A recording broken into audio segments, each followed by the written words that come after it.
closer so that we can be one family, we could be one place and enjoy the presence of each other and God's presence as we here. All right? At this time, shall we all stand as we petition the throne of grace, ask God's blessing as we hear this evening. Dear Heavenly Father, we give you praise and thanks for your love, for your mercies, for life spirit so that we can see the new week. For today is the first day of the new week, oh God. We want to give you praise and thanks. We want to thank you for this seminar which was prepared so that we can come to learn how to be good stewards of your material, your breath that you would have given unto us, the life and everything that you would have placed here on earth so that we can use until you come again.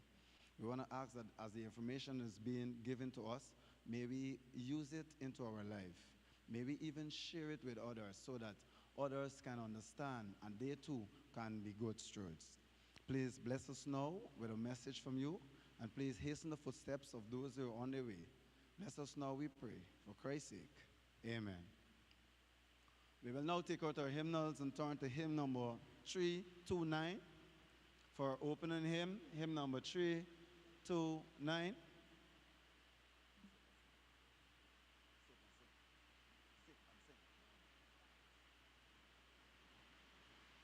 I would ask you to please stand once more as we sing hymn number 329.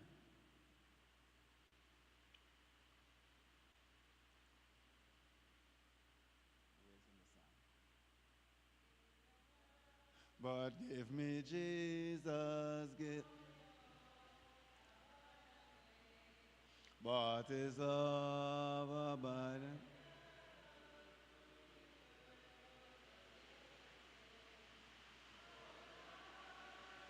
Depths of mercies, order of the divine, order fullness of redemption.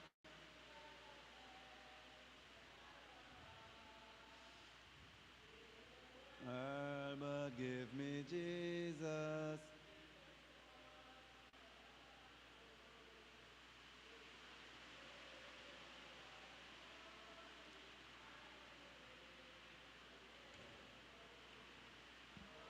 Heights and depths of mercy, order of the, order fullness of redemption, pledge of endless life above. Take the world, but gives me Jesus. Let me view his constant smile. Then throughout my pilgrim's journey, light will cheer me all the while. Oh, the heights and depths of mercy, oh, the length of breadth of love, oh, the fullness of redemption, pledge of endless love above. Take the world, but give me Jesus. In his cross my trust shall be, till with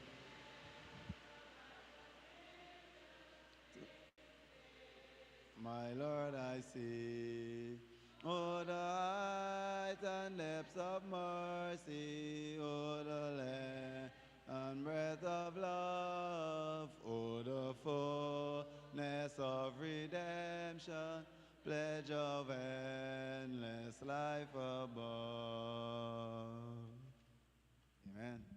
We want to keep standing for our scripture reading, which is taken from Matthew chapter 22, verses 15 onwards to 22. Matthew chapter 22, verses 15 onwards to 22.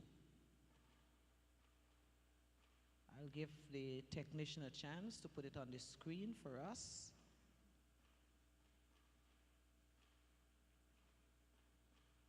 Matthew chapter 22, verses 15 through 22. Let us read the word of the Lord. It says, "Then went the Pharisees and took counsel how they might entangle him in his talk. And they sent out unto him their disciples with the Herodians, saying, Master, we know that thou art true, and teachest the way of God in truth. Neither carest thou for any man, for thou regardest not the person of men. Tell us therefore, what thinkest thou? Is it lawful to give tribute unto Caesar or not?" But Jesus perceived their wickedness and said, "Why tempt ye me, ye hypocrites? Shew me the tribute money." And they brought unto him a penny. And he said unto them, "Whose is this image and superscription?" They say unto him, "Caesar's." Then said he unto them, "Render therefore unto Caesar the things which are Caesar's, and unto God the things that are God's." When they had heard these words, they marveled and left him and went their way. This is the word of the Lord. You may take your seats.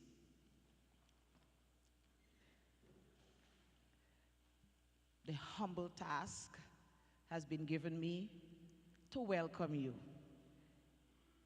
And it is indeed a privilege to welcome you, because I thought of the topic, financial literacy, and I thought I would be welcoming more persons, because this is such a topic that each and every one of us should be interested in. So because you took the time to come, it is indeed special and an honor that you are here.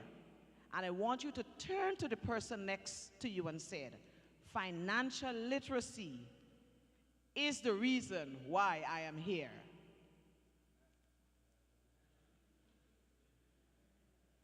Yes, because budgeting, because when we think of our resources, we realize that God entrusted them to us, and He wants us to be good stewards. And for us to be good stewards of what He has entrusted to us, we ought to know how to take care of it. And so this evening, we will hear a little bit of how we can better take care of the finances God has entrusted to us. So with those words, I want you to be relaxed, even though you may say or you may think, boy, I don't have much.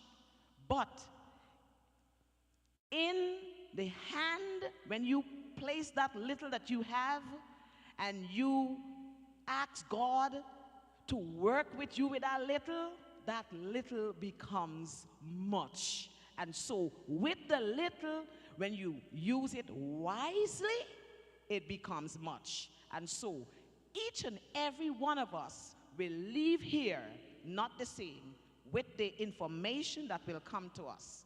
And so with that, I say welcome. For our online viewers, you have chosen the right thing to do. So as you zooming, as you stay tuned, be blessed.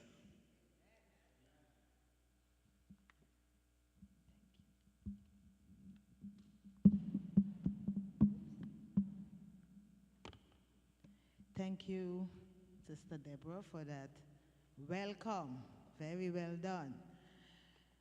Good evening again to everyone. For those online, I am the Stewardship Director for the St. Eustatius Seventh-day Adventist Church, and I am pleased to inform you that our team, our ministry team, has been expanded with a few members. We started out with 3 persons, but now we're up to 7. And when I asked the person, they were so excited. Some were like, what is stewardship? I don't know what this is about, but I am willing to be part of it because it is something that I can do for God. So I want to thank the members that have joined the team, which is present here this evening, is Brother Cordell Johnson, Sister Deborah Hinkson, yes, and in the back we have Sister Rachel Shields. Thank you very much. And then I have Sister Jennifer Melville is present. Absent this evening is Sister Vivian Lopes and Sister Glenda Kotar. So this is part of our team, and you know, some of the things I have some ones who mentioned to me that when it comes to stewardship, we only hear about money and money and money and finances. But this is the first time that the stewardship department is doing so much. But when I took over this department, I realized that there is so much that you can do where stewardship is concerned. Because stewardship is not only about money, but it's about the whole body, the whole person. And if you, as a steward of God, is not committed, then you can't talk to me about finances. Because if I am not committed to the cause, why am I going to put my money into a cause that I don't believe in? So we are encouraging each and every one to be a good steward for God. And we have in our plans for this year that every quarter we will be doing a particular training whereby we can improve your knowledge when it comes to stewardship. Sister Deborah just read a text from the Bible, the scripture reading, that talked about render to Caesar what is Caesar's. Now, what does that really mean to you? Because some people, when they hear that, they think it's talking about paying taxes. What is your understanding of render to Caesar what is Caesar's? Anyone? What do you say?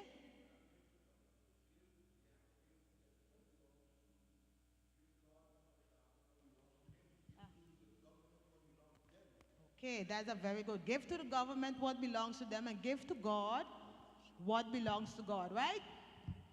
Anybody else with a thought on that quickly?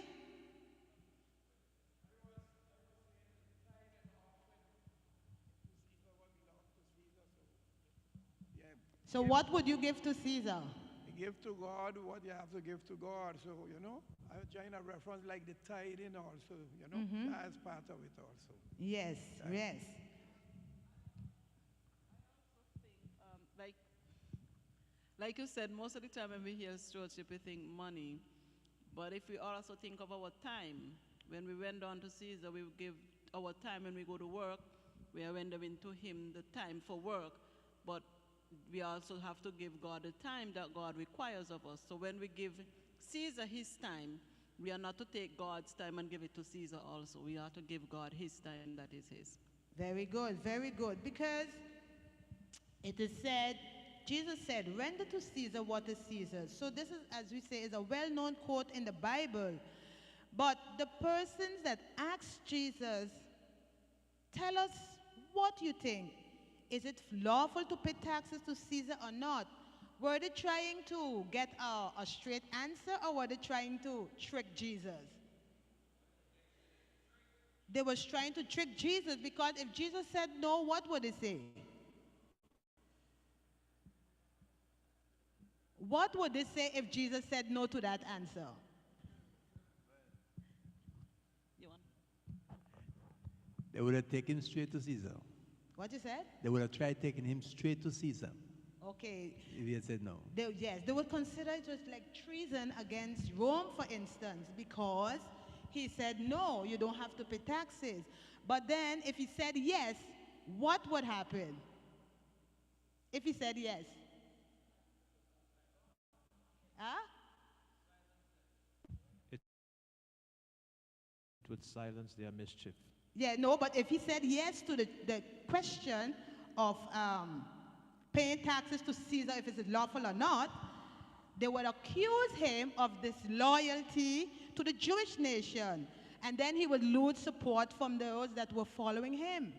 So it was any answer that he gave would have been to his detriment. But Our Jesus is a brilliant man, or not? He is brilliant. What Jesus' response here? He said, you hypocrites, show me the coin. So they brought the coin to Jesus. And Jesus said, now, whose likeness is inscribed in this coin?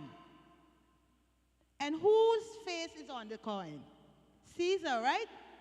Caesar. So Jesus brought an end to their foolish tricks, and therefore he said, render to Caesar the things that are Caesar's, and to God the things that are God's. So it doesn't really have much to do with paying taxes, but it's showing the ownership. The money belongs to Caesar. His face is on it.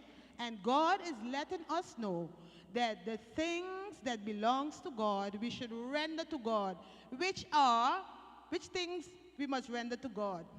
Those that were present to the Stewardship Week of Prayer that we had in November or December, what are some of the things that were mentioned there? What? Time? Our What body. else? Our body. Our bodies. Anything else? Talents, yes. What about what we eat? Our healthy habits. And what about our relationship between each other and God? That is one of them. We also was told to keep the Sabbath, right? And devote time to family worship and prayer first thing in the morning.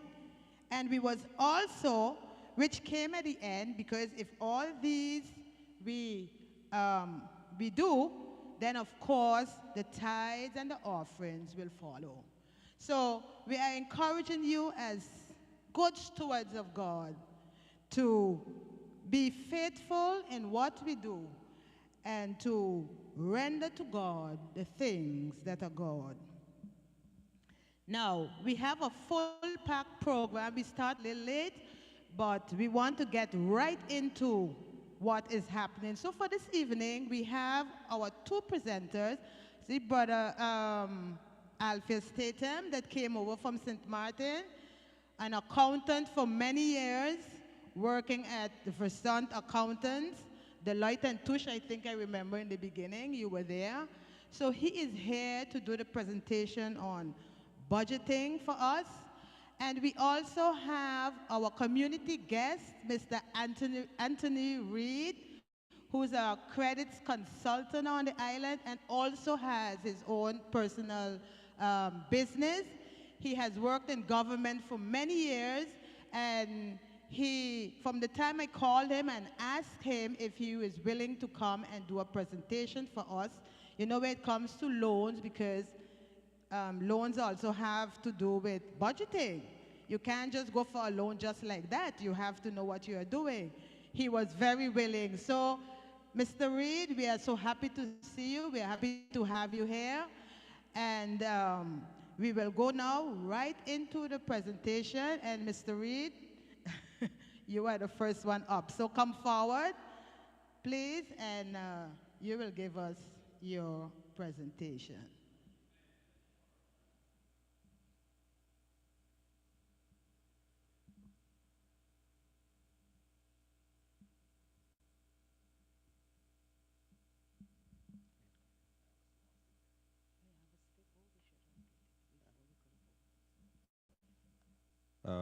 Good afternoon, or good evening.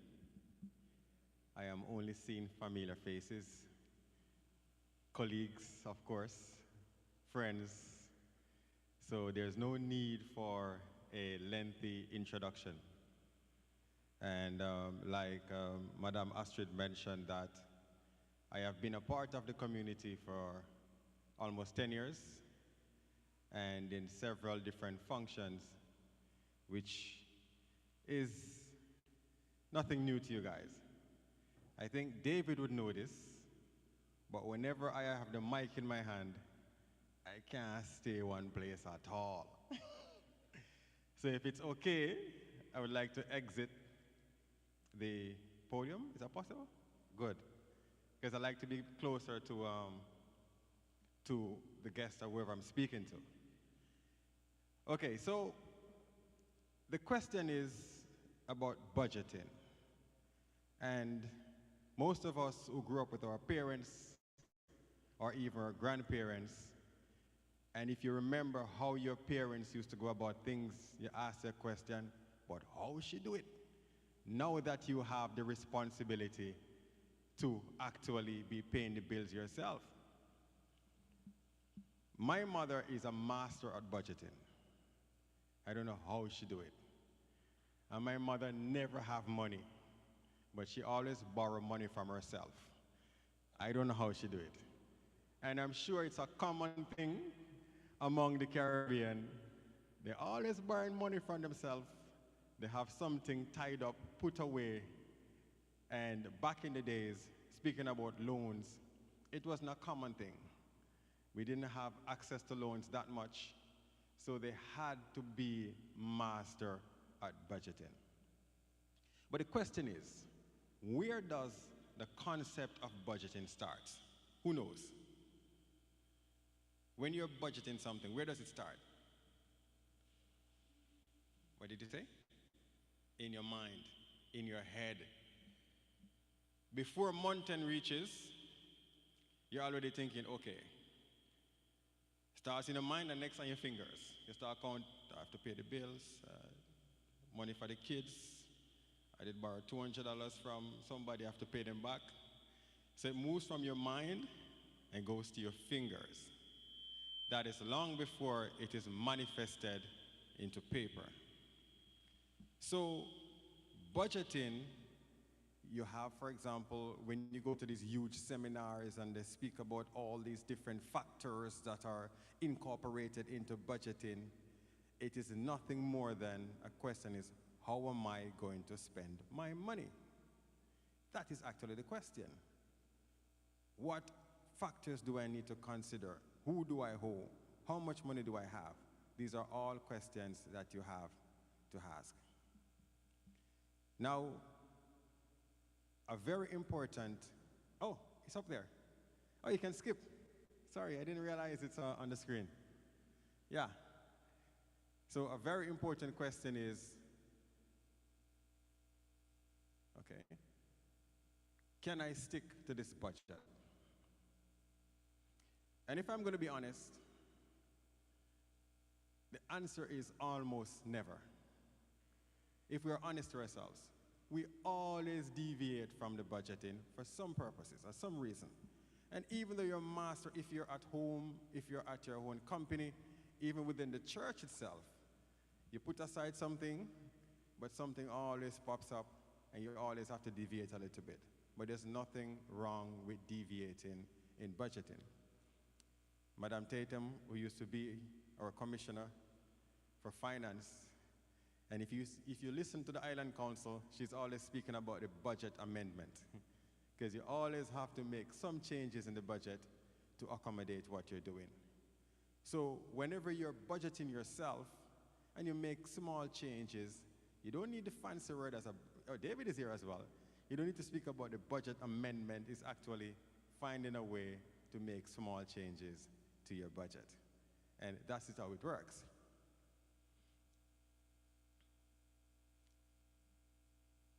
Now, another question you ask yourself is the budget realistic?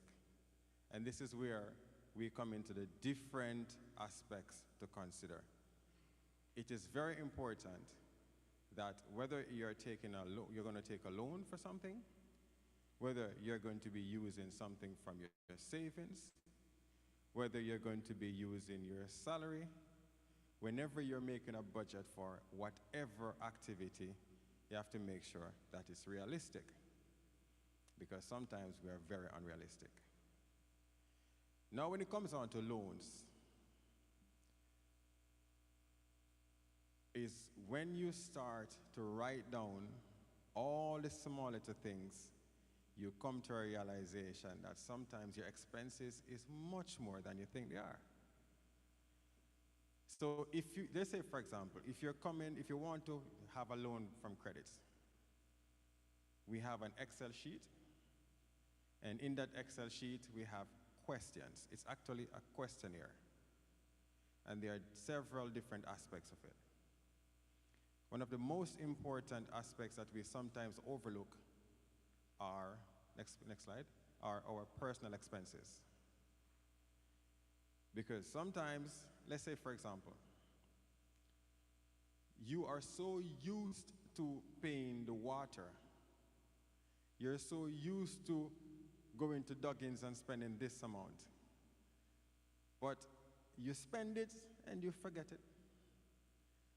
But when you're going to take a loan, the loan officer or the company, their number one priority is to make sure that when I give you the money, you can pay me back.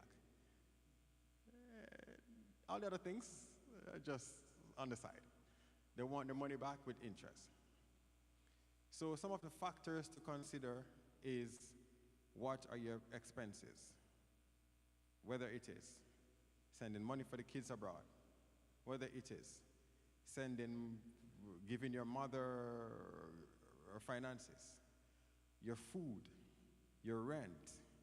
Do you already have a loan that you need to pay back on a monthly basis? And something as simple as, for example, your telephone subscription. How much do you pay to UTEL on a monthly basis? Your car insurance, for example. You only pay it once a year, but if you go to the MCB bank, for example, you're asking for a credit card, you're asking for a loan or whatever, they're going to ask you, okay, then, do you have any financial obligations? And you might overlook, for example, something as simple as your car insurance. But the car insurance is divided by 12. Even if you pay it once, it's actually calculated as a monthly obligation because you have to pay it. So it is very important for you to take these factors into consideration. Another important aspect of budgeting is your financial projection. And this is where it gets tricky, especially when it comes on to preparing for a business loan. Because your financial projection should also be realistic. I would say to people sometimes, it's better for you to be less ambitious in your projections and then have a surplus than to make a projection that overshoots reality and then you end up falling short. So your financial projections is something that you have to be very, very realistic about. Another example that I will use, let's say for example I have rent-a-cars. And I have 2 cars and I want to buy 2 more cars. Or I say I have 1 car, I have money to buy 1 extra car, but I need a 3rd car for it to be successful. What we often forget to incorporate is what we call recuperating your investment. And there's a next thing, what do we call it in English again? Ask Raven? Depreciation, yeah. And the depreciation, guess what? You buy something for your business purposes. You're using it, you get the money, but you don't put anything aside to replace it. So the depreciation costs should be incorporated, but also your initial investment, you need the money back. So whether it is a situation where, just like our mothers and grandmothers, where we borrow from ourselves, you have to put the money back. So you have to calculate that money that you took from yourself or from wherever you took it, so you can put it back. And then you have to calculate the depreciation so that when the car is totally mashed up on the bottom of the road, that you don't have to go back into the initial investment, because that has to go somewhere else, but you can buy it from the money you put aside in the depreciation cost. So there are several different factors to consider when budgeting, but I can assure you that it's no rocket science, because our foreparents were excellent budgeters, and the majority of them did not have any masters in finance and all of them fancy things. They were just good in their head. And sometimes they would never write it down. And I ask myself how the hell they do it. You know, so it is very important for us to take all these different factors into consideration. And when taking a loan, you have to consider the interest rate, for example, because that is something that we also, yeah man, 5%, yeah man, a simple thing. But when everything starts to accumulate, and another thing is, for example, you have to leave some room for what we call unforeseen, exactly. So there's a long list of different factors to take into consideration when you're making a budget for a loan. But always remember, you need to recuperate your investment. You need to take along. They don't learn. You need to take along. You need to take along your depreciation costs. You need, if you're doing a business, you're not doing it for fun, you want to have profit. So all of these factors need to be taken into consideration on the budgeting side, but also on the projection side, because you need to project so that you can, cover all your expenses and you have something you can put back in your bosom or wherever you keep your money. And so that's basically what I'm here to talk about. It's 15 minutes I have, so I think I already did 10, 11, 12. And if you have any questions, then I have a few more minutes to answer.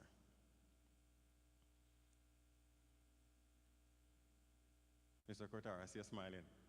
Yes, I ain't missing you at all. Is a question?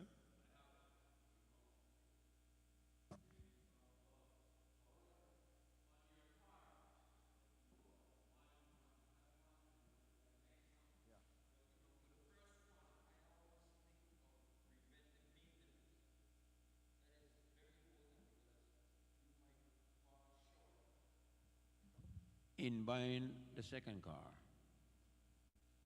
you know, you just might fall short. So it's better to, in Spanish, it's precaver que remediar. You got to rather be, you know. Yeah, that's a translation, yeah. It's, you know, I just believe in PM, preventive maintenance. Yep, preventative maintenance. I mean, there are going to be, it depends on your type of business, your expenses will be different. You know, there's what we call operating cost. Your operating cost is going to be different, but it depends on what type of business you're actually doing. If I come to credits for a loan and I already have a business established, my business have assets. Are the assets also taken into consideration, or it is just basically I need to have a business plan and based on the business plan, that is what you go. Okay, so if you have an established business and you come for a loan, we're going to ask you for your annual financial statements. The annual financial statements is not only your liquidity, it takes into consideration your assets as well, because that's a part of your business character. So in that case, yes, that will be considered. Let's say, for example, when you apply for a loan for earned credits, we're going to ask you, do you have a house or do you have a mortgage? For two purposes. One is we want to look at your mortgage to see how much you're already paying to the bank or the lender on a monthly basis. But just in case you default your loan, even though it's not a collateral, we know that there are assets within your position that can be liquidated to provide the financial recuperation that we need to get. Yeah.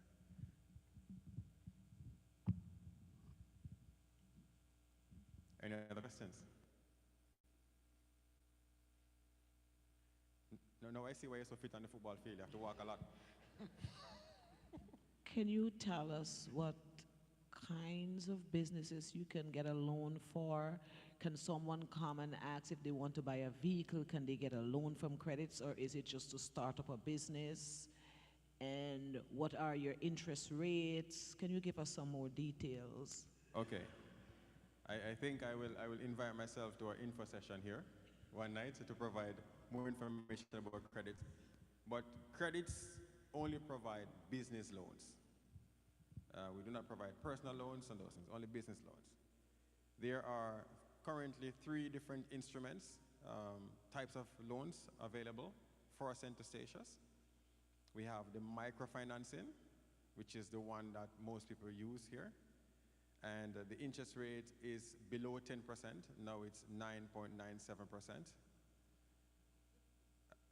And the thing is, how it works is there are different sources that provide the money that is lent to the applicant or the client. The next loan, for example, we have what's called the Best Energy Loan. And the Best Energy Loan is financed partially by the Ministry of Economic Affairs. So that interest rate is below 5%. It is 4.7%. For that loan, for example, you can get that financing to do anything in your business that is related to energy conservation. So let's say, for example, you want to put solar panels on your business. Then you can get a loan for that. If you want to buy an electric vehicle, then you can get a loan for that. If you want to change out all your light bulbs to energy-saving bulbs, or you want an inverter air conditioner in your business. So all of those would qualify you to get the Best Energy Loan. The Best Energy Loan, the maximum term for that loan is 5 years. You have to pay it back in 5 years. Interest rate, as I mentioned, is 4.7%.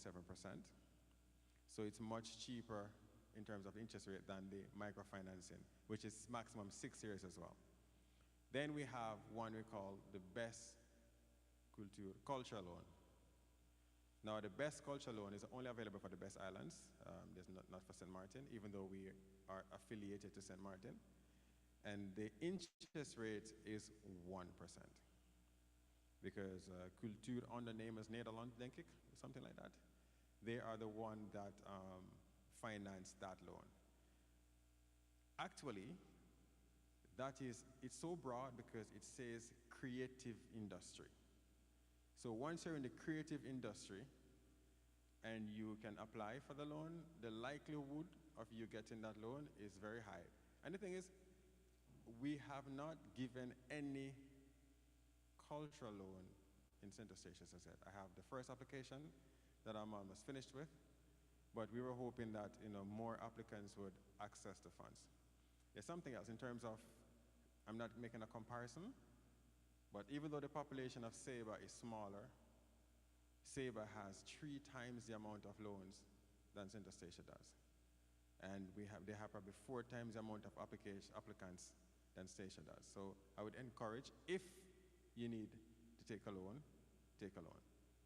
Sometimes in my head, to be honest, I have one side because I'm so traditional, growing up in the countryside in Jamaica, where we don't take loans. we don't need no loan thing. But then, on the other hand, for you to move your business forward, you have to understand that a loan does help you sometimes. So I would encourage you, but I would say if you don't have to, that's what I would say personally. But when the professional advice is, I'd encourage you to take it. And I'm being just honest, eh? Any other questions?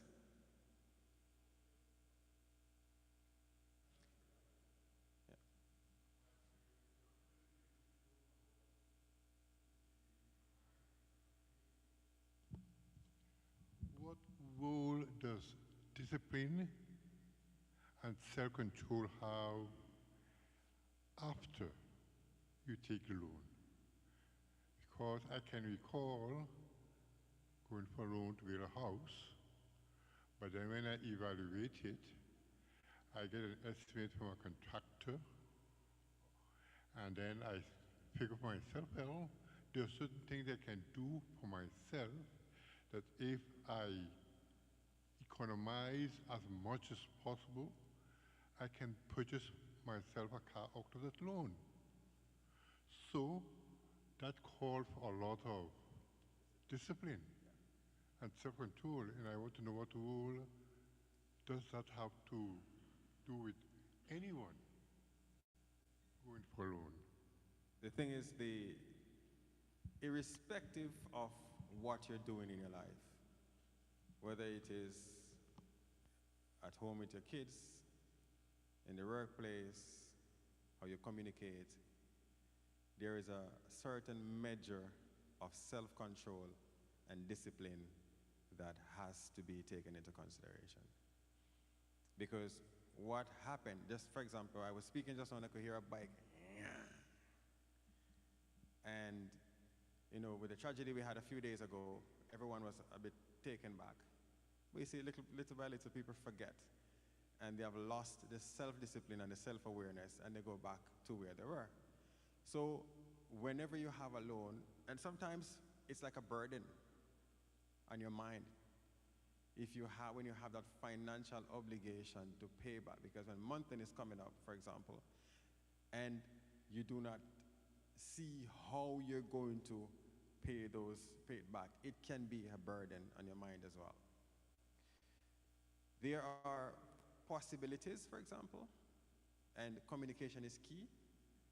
You can always say to credits, listen, I am having difficulties. I would like to have a grace period. I would like to reduce my payment installments for a certain period of time. But once you have a conversation about it, something can be done. At the end of the day, they want the money back. Whenever you have a situation where the time frame is prolonged, then you have additional cost. So every time there's an extension on the loan, you have to pay more. And that's how it works. But self-discipline is a very important factor in any financial or anything you're doing, irrespective of what you're doing. That's a really important part, yeah. Okay, yes, you can pay more. However, there's a penalty if it's crazy, right? People just want their money back. And I never seem to understand why you want to give me a penalty if you're going to pay me back anyways. So the thing is, you can advance up to a certain amount, penalty-free, but the penalty is not much. The penalty is like 1 month installment in total. So let's say, for example, you have to pay $450 for 5 years, and you pay it off, or you want to advance a full year, you pay an extra $450 more or less. But they will do the calculation. And sometimes, as a loan officer, we can make a request to annulate, to cancel the penalty as well. Isn't it possible that if you request... You're not fast enough, man. Yes, isn't it possible that if you make the request, I know sometimes the bank would require 90 days notice, then you don't have to pay the penalty if you notify them 90 days in advance? I do not recall that provision being offered by credits. But I can assure you that is welcoming if you want to pay in advance. Because the tide might just change and then you don't have the money anymore. So once you have it, give it to me. Okay, guys, one more question and then we're going to go on to the next presenter. If there are no more questions, we'll go on to the next presenter. No more questions? And before I go, Madam Tatum, so like we keep the information sessions in our small office, but it's an eye opener for me that this could also be a possibility to share information, because I'm sure if you had more people, then more questions. But I really enjoy the conversation, and that's how I do my presentation. I like to talk and just chit chat and just keep it real, So thank you very much for having me, and see you next time. Okay, let's give Anthony a round of applause. Thank you so much for your presentation. Okay, we'll go on to the next presenter, which is Mr. Tatum. Okay, like Mr. Reed, I want to be close to the people as well. So I want to thank you for having me. As I dialogue with my sister about coming to do this presentation, we've been dialoguing for more than a month now, a month and a half or so. And my one request to her was, let us find a day that we will have the best turnout. Now, when I came and I saw two persons standing out front, I said to myself, is this the best Stacia has to offer? But where one or two are gathered, the good books say, the Lord is in the midst to bless.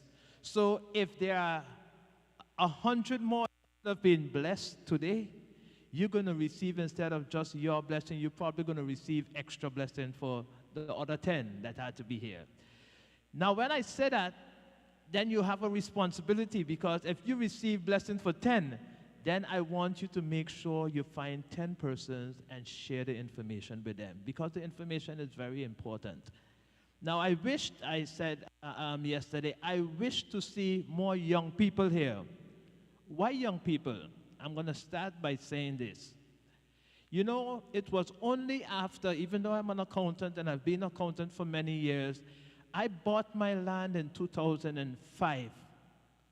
I built my house. Nalo, I was paying $750 rent. When I built my house, I wanted a big house. I wanted each child to have their own bedroom. When I built my house, my monthly annuity turned out to be $1,200. I was making enough money, so I said, no problem. $1,200, let me go. But one of the big errors that we make as young people, even the financially educated ones, we follow what we call the American dream. You must get a house while you're young, because you have more years to pay off the mortgage. So the more years you have to pay off the mortgage, the lower the annuity will be. So if you have 25 or 30 years to pay off the mortgage, then instead of your mortgage being $2,000 a month, it could be about $1,000 a month. That sounds good in our ears. But the reality, as Mr. Reed said, the ones who are lending you the money, they want what?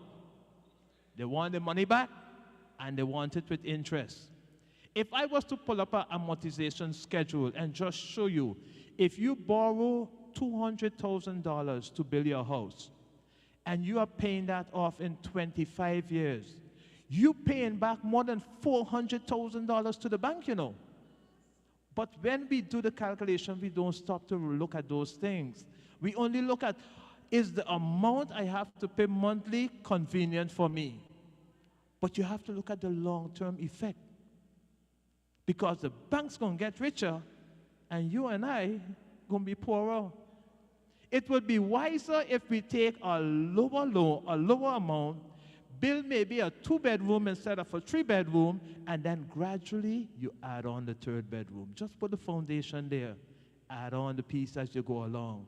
But the more you take from the bank, the more you have to pay back. Okay, so this afternoon I'm here to teach you about financial literacy. As a matter of fact, in the States, they have this thing called FIRE, a slogan called FIRE, and it means financial intelligence, retire early. The more you learn about finance, the wiser you become, you could retire early. FIRE, F-I-R-E, financial intelligence, retire early. That's what a lot of young people are going for now. They want to know how to make money fast. They want to know how to pay off what they have to pay off fast. And they want to relax early. So by their 40s, by their 50s, they don't want to work anymore. They want to retire early. There was this Chinese guy that moved from China to Canada with his parents when he was young. And he heard about this mindset, and he said, I'm going to purpose to do just that. By the time he was 31, he had enough money where he could say to himself, I can retire now. He said he retired. And he started to travel, and he went to the Caribbean, and he was sitting down drinking his pina colada and whatever have you. And in a few days, he wasn't there for 3 weeks. His vacation was for 3 weeks, but he wasn't there for 3 weeks. He probably was there for 3, 4, 5 days. After the first week passed, you know what hit him? This thing about financial retiring early don't make sense. I am a go-getter. How will I spend the rest of my life sitting down doing nothing, just enjoying the money I earned before? No. This is a lie, a big lie that I bought into. And before the 3 weeks was upon his vacation, he packed up, he went back home, and he said to himself, I'm going to tell young people from now on, don't buy into that lie.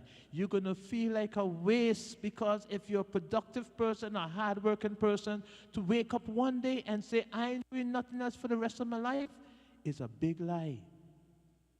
So, we want our young people to be wise. We want them to be financially intelligent. We would wish for them to retire early. But if they retire early, let them know that they have to continue to do something. Whether they decide to start to work for their Lord, put more time in doing work for their Lord, or whatever have you, but do not plan to sit on your laurels from 31 till 65.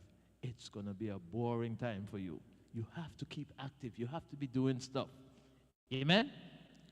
Okay, so we're moving right along. Next slide, thank you. Continue. The term budgeting evokes the following question. So, one is, what is a budget? What is the purpose of a budget? What should be included in the budget? Is it really that important? Is it worth the time and the effort? I skipped number 6 because Mr. Reed mentioned that one. Can we stick to it? Number 7, I thought a budget was mainly for businesses. Have you ever heard people say that? I thought it was mainly for businesses. But no, budgets are for family foremost. As Mr. Reed said, his parents were good budgeting. My mom was a good budgeter too. We never know how she did it, but she did it. And then, number 8, how to stick to it when unexpected bills show up. You know, when you get sick, when your children get sick, unexpected bills pop up. How do you stick to your budget? Well, the one way to be able to stick to your budget is by putting money aside for rainy days. So if you have reserves on the side, then you could use them when a family member gets sick, for example, if you don't have family insurance, medical insurance, right? Now, all of us here should have medical insurance, but sometimes the expenditure becomes so much, the insurer might tell you, well, we don't cover this or we don't cover that, and then you have to dip in your pocket to make up. Next slide.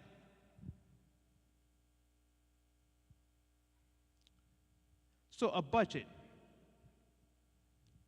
A budget is an estimate of income and expenditures for a set period. For a set period. So for example, if you're earning a salary per month, you would want to establish a monthly budget. If you're being paid per quinzena every 2 weeks, you would want to establish a quinzena budget. If you're a young person and your parents is giving you an allowance every month, you better think about setting your little budget for your little $50, $100, whatever your parents is giving you for allowance. Why? Because if we train our children from small, they grow up much wiser. They grow up much more astute. They understand money better. And so you will never hear a little child come to you often and say, well, mommy, daddy, I hear you were talking about, boy, the water bill and the utility bill comes so much this month. I don't know how it comes so high. Mommy, daddy, here, look. I was saving, help you pay. You don't hear that from children, right? Is it their fault? No, it's not their fault. What have we taught them about the $50 we give them? That is yours to spend for the month. Meaning, at the end of the month, you're going to get another 50. So you could spend it how you want. We don't tell them, this is yours to use wisely. Try save. We don't tell them to save. But we need to teach our children to save because our community have become a consumerism community, meaning we only buy in. We are not saving like before. Mr. Reed said our parents always had something hide away somewhere they would borrow from themselves. True. We don't know where it was hidden, but when the tough days come, when the employer don't pay you at the end of the month, they didn't have to cry. They went to that secret spot and pulled it out. They wasn't using bank like we do today, but they had their little piggy bank at home where they kept their stuff, right? And they always were able to fall back on it. And if they had too much expenditure this month for whatever reason, they had a good neighbor, a good family, a good friend that they could ask to assist them and make sure that when the next month comes, you did what? Pay back. Why must you pay back? So you could get again. That's right. Pay back so you could get again. Because if you burn that bridge, it's forever burned. People don't play with their money. And you know, another wise soul told me, if someone asks you to borrow money, you must consider, can I do without getting back that money? If they ask you for 500, you might tell them, I can't give you 500, but I could give you 2. Why 2? Because if you don't pay me back, that's what you're saying in your own head, eh? If you don't pay me back, we won't be mortal enemies. I could go on, I could carry on. But if I give you 500 or 1,000, and you refuse to, every month I have to be chasing, looking for you everywhere. Every time you see me, you duck around another corner, you're gone. I wouldn't be happy with our friendship anymore. So to avoid that, only give what you can afford to lose. Words of wisdom. You can give more, but if you have a big heart and you could lose a lot more, go ahead. But wise words say, only give what you can afford to miss. Right? Okay. So, synonyms to a budget: financial plan, financial estimate, financial blueprint, predictions of revenues and expenditures, forecast. And when I was in St. Martin doing this presentation back in 2022, Pastor Illich was there, and he came up with this term called a trust budget. A trust budget, meaning you're setting up your budget, you don't know what the reality is going to be, but you're depending on God to help you meet that budget. Okay, next slide. So a budget definition for a child or our children: a budget is decided on how to use the money you have for a specific length of time. So I use the example there, $50 a month. If you get $50 a month from your parents, you have to decide how you're going to use that money. When we were students away for school, back in the 80s, I went to Aruba. And in Aruba, we used to get 75 guilders from the government at the end of the month. I was roommate with Ives Daniel. And when we get our money, we used to head down to a little corner store there in our neighborhood, and we buy cookies and we buy all kind of little treats. We're so happy to get the 75 guilders. We had to make it last. You have to buy your hygiene products, you have to buy this, you have to buy a little shirt maybe once a month or once every 2 months you decide to buy a shirt or pants. It had to last.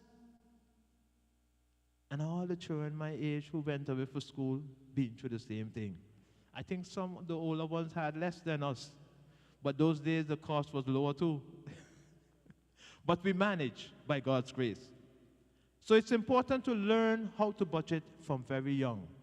The more you learn to budget from very young, the better for you. Next slide.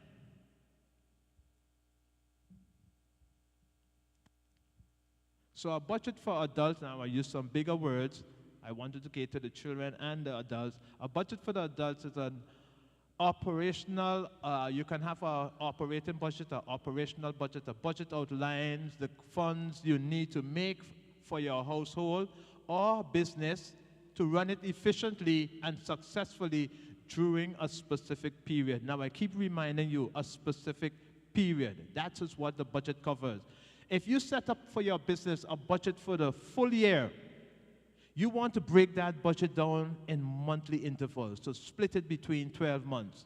You will be able to identify, based on the history in your business, what are high seasons and what are low seasons. And based on that fact, you set up your budget accordingly. You know in the high season, if you're into tourism, between December to April, you're going to get the most income. For hotels, they might enjoy an occupancy rate of 80%. But then when it comes to the low season, which is May, back down to October, you may only be enjoying maybe 40%, 50% occupancy. But you need to make sure that the money covers the bills during that period as well. Okay? So it's a breakdown of your income and expenditures over a specific period, weekly, monthly, annually, etc. Next slide.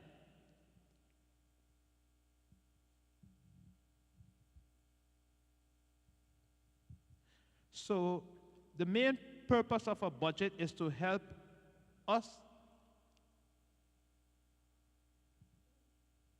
Okay, you're one slide ahead of me. Go back a little. One more. Yes.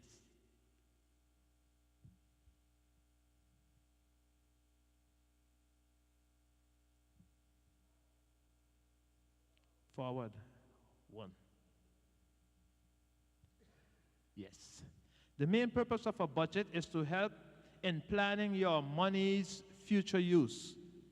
Planning the future use of your money. That's the main purpose of your budget. But a budget is, however complex you may want it to be. It can be simple or it can be complex.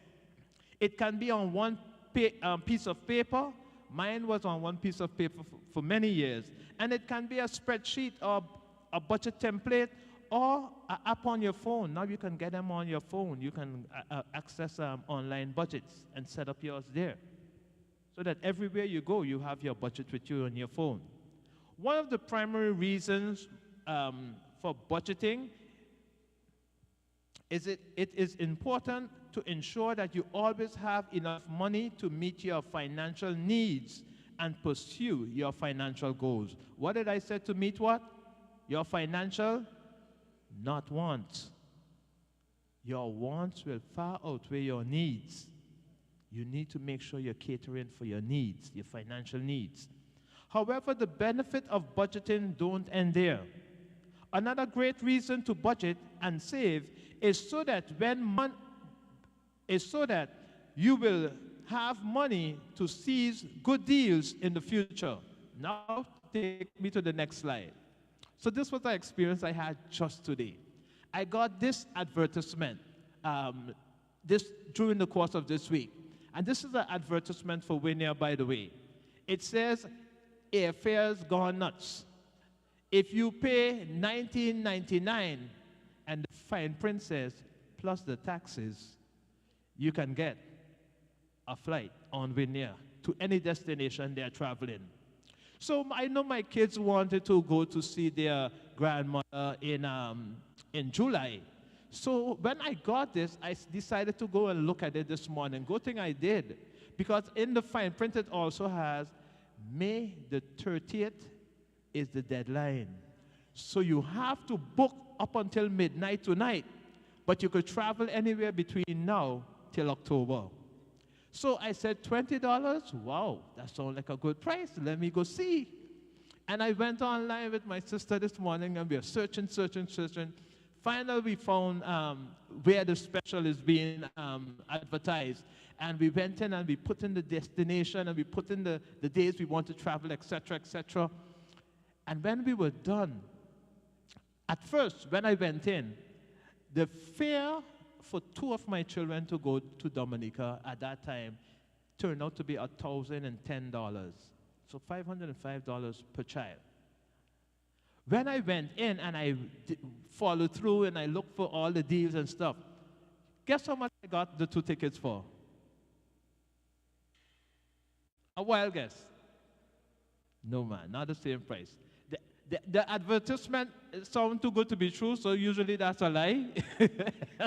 But I got my 2 tickets for $500 and something. I saved 45%. 45%. The option is still open till 12 o'clock tonight. You can go on and check, see if you need to. But you know what? I turned to my sister and I said amazingly, I said, if this special was being offered and tonight was the deadline and I didn't have the money, Camellia, I wouldn't be able to benefit from the special. So you see what you need to save? You need to save so that when specials come by, you could benefit from them. I had a friend from the U.S. They always do in St. Martin and they're retired folks. So I say, but how are you always managing to travel so often? And he said to me, we just sit and wait for the specials to come. When the specials pop up, we buy. In Maho, the top hotel on St. Martin, but they get it for next to nothing. We black people, we tend to just pay full price. It's time we get wise like the others. Look for the deals, amen? Yes, save your money and look for the deals. Next slide.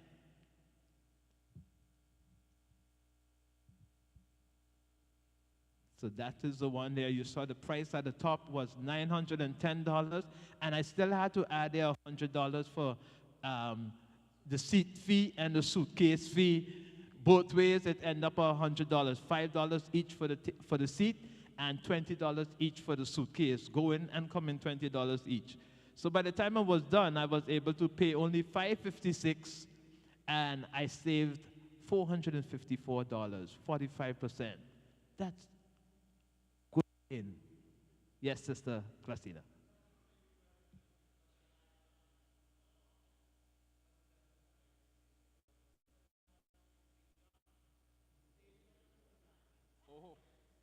Oh, okay, okay. Yes, yes. So then your special would only be between St. Martin and Stacia. Uh-huh. Yeah. Uh-huh. Uh.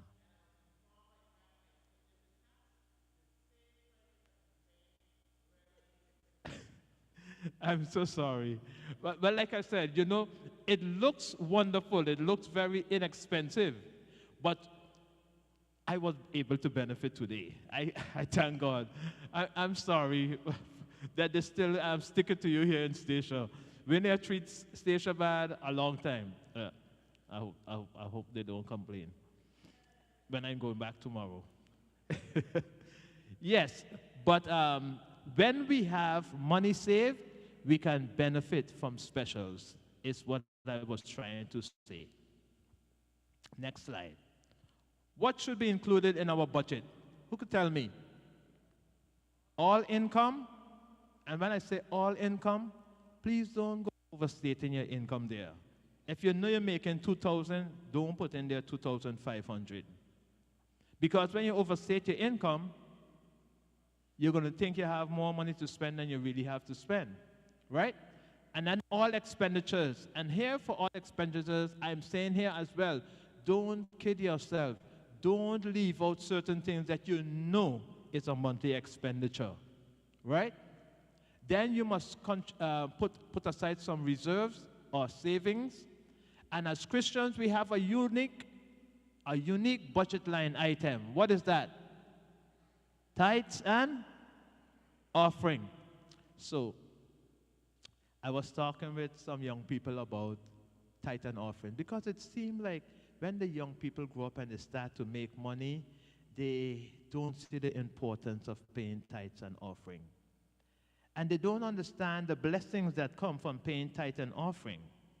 So I was talking with this young person, and lo and behold, one day I was called, what's the bank account to send the money to?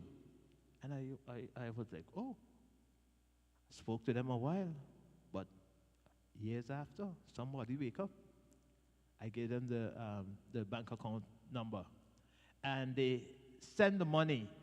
So the treasurer contacted me and said, I see money coming in. Is it from you? I said, no, it's not from me. It's from my son. He have the same name, but it's from my son. And so I said to him, the treasurer wants to know how much is tithe and how much is offering. He said, what? I only know about tithe.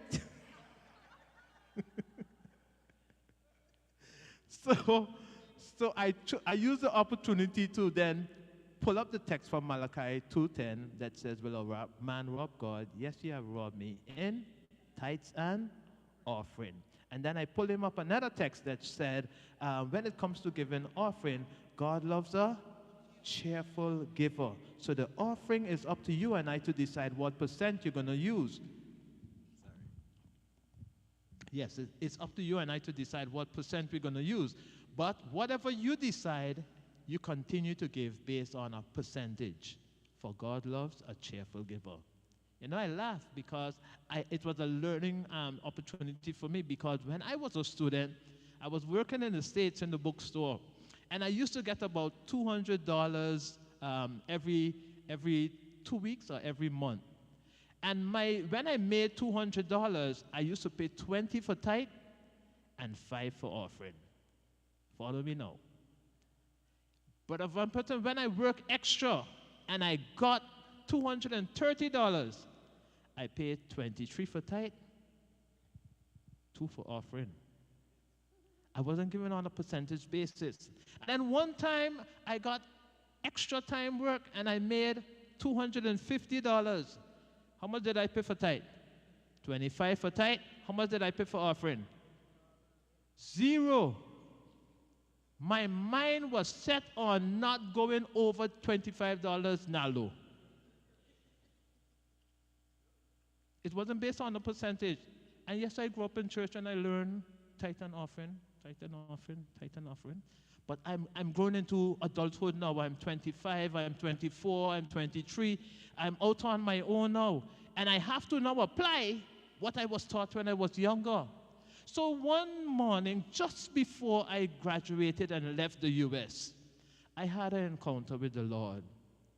The Lord said to me, Alfie, you can't continue to operate like this with me, because you're leaving now from making peanuts. You have your master's degree. You're going now to a job where you'll be making much more. If you make that transition with the same stingy mindset, lo and behold,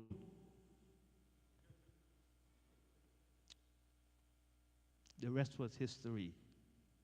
I decided there and then, Lord, I'm going to give you 10% and 5% for offering. But that was my own personal encounter. Every young person, you look at our young people and you think that nothing penetrates in what you're saying to them. It penetrates in their own quiet time. They have that back and forth with their Lord. My father, my mother was not around. It was me all the way in America. And this morning, the Spirit spoke to me and told me, you got to stop. You're going to wreck yourself if you don't check yourself. And that was my change. And many other young people go through their changes. They come to the fork in the road and they have to decide, shall I go left or shall I go right? Shall I continue to do what my mommy and my pastor and my Sabbath school class teacher taught me? Or shall I do what I feel like I can do because now I'm an adult on my own? And every young person makes that decision at one point or the other in their life. Just continue to pray for your children that if they don't do it sooner, that they will do it later, but do it before the Lord comes. Okay, so moving on quickly now. The next slide.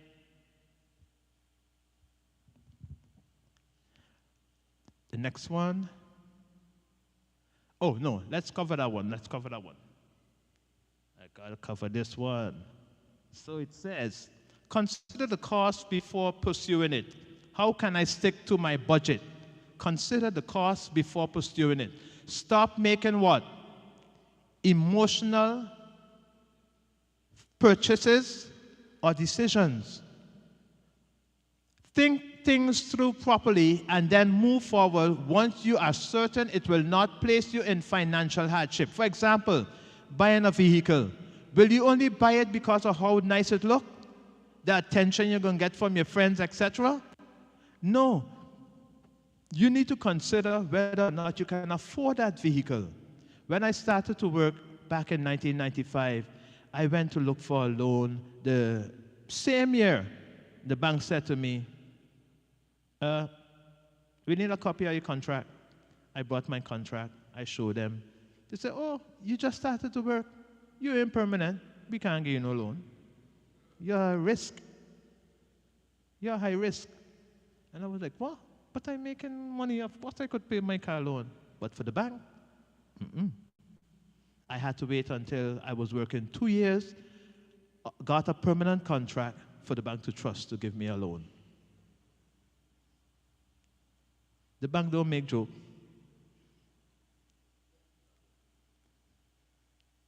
You think God make joke? God don't hold us a hostage like that when we don't give him his tithe and offering. But God don't make joke either. For God cautions us. Let me see if I can find it for you quickly.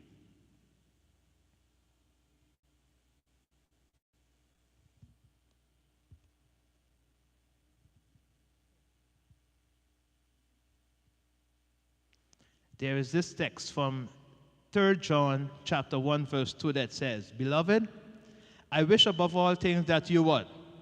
Prosper and be in health, even as thy soul prospereth. Now if you're going to prosper and be in good health, because God put them together, prosper and be in good health, it means you cannot overwork yourself because it will ruin your health. I remember it was Rolex. He used to have the slogan, where is the beef? You know? And some people say, beat the iron while it's hot, while you're young. Work hard, make all the money.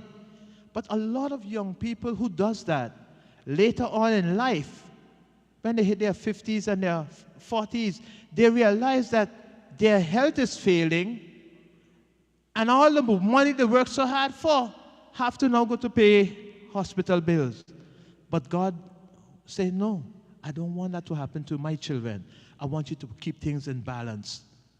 Prosper and be in good health. So we got to take care of both.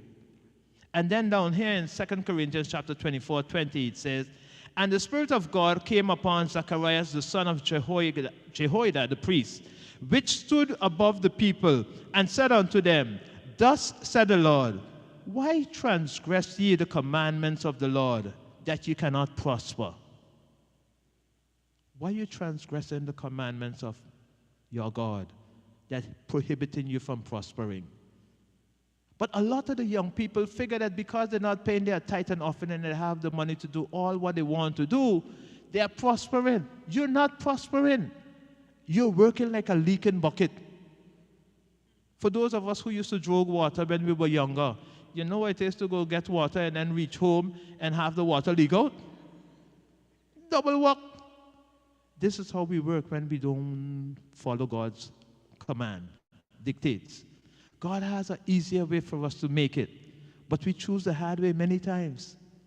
It's time to come back to his way. Okay, moving along now. It says, stop trying to keep up with your friends and your colleagues. Is that familiar? Trying to keep neighbors. I tell you something. Your neighbor ain't coming to bail you out. You try to keep up with him. He buy a new car, you buy a new car. He build a new house, you want to build a new house. You see him with new clothes, you go on Amazon, you go buy new clothes. And the neighbor living comfortably because he making more than you, and you trying to keep up with him, running yourself into the ground. Every night you can't sleep, you're wondering, the bills coming, month end coming, where are you going to find the money? Don't try to keep up with nobody. Stop eating out. I mentioned that yesterday on Sabbath. So I asked the question, how much do you pay for a meal? I heard the figure $15 yesterday. But I tell you a secret. When I came in Friday, I went with my sister by a restaurant. I don't want to give them a bad name, so I just say in a restaurant. And when we went and ordered food, it was $46. That ain't no 15. That's almost $28 between each of us. I had 2 Johnny cakes, but $28 each, $46. $23 each, not 15. $23 each. So if you're spending that amount of money eating out, what do you expect will happen to your budget? It will get burnt out. Yeah? So it is important that you buy your food, cook it, walk with it in the morning. The toughest time to get something to eat is midday. And when you leave your office and you leave your workplace and you go to look for something to eat, you're going to get the thing that you think tastes best. You won't care about whether it's too salty, whether it's too greasy, whether it's too sweet. You aren't thinking about all of them things. As long as it tastes good, I'm paying my money for it, it better be good. And you spend your money. But by the time you reach the end of the month, $23, right? $23, 5 days a week. 20 working days in the month. Sometimes we have 22, but let's go with 20 working days. $230, $460. If you're telling me your budget is tight and you can't save, Elder Tatum, isn't that one of the best areas for you to start? Start cutting back on eating on the road and cook your own food. Take half of that money, buy the groceries, cook it, and you're able to save at least half of that money every month. Huh? And you're eating healthier. You know how much salt to put in it. You know how much grease to put in it. You know how much sugar to put in it, etc., etc. Yes, you can eat much healthier. So, the last point it said, live within your means. Don't try to keep up with no neighbor. Live within your means. Next slide. So a budget is usually built up out of the salary of the husband and wife, any side hustle income, any other income, rental income, if you have apartments or Airbnb, vehicles, moped, various machinery that you can rent, heavy equipment, interest income on your savings, tax refund that you may get, dividends as a shareholder. Most of us don't enjoy this last income portion here, dividends as a shareholder.